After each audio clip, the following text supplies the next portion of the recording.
অত বড় হয়ে গেছে তখন 1 টাকা কামাইবার ভাগ নাই। আমার থালো খায় আর আমার থালো খানা হরে। আর আমি 1 টাকা কামাই করবার নাম নাই। যা কামাই খরচ বিড়ি সিগারেট মদ গাঞ্জা চন্ডি মিয়া পিয়া কিয়ার মাঝে উড়াই দে, সব হইয়া শেষ। হারামজাদা তাও আমার বা দেখে। হট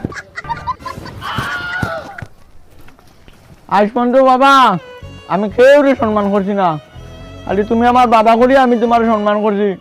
আজকে যে দুঃখ দিছো বাবা আমার অন্য লাগছে বাবা, আমার অন্য লাগছে। দেখি নিও বাবা, আমি একদিন এত এত বড় কাম করবো, তুমি আমার টিভি দেখতে আইবা। হারামজাদা যা যা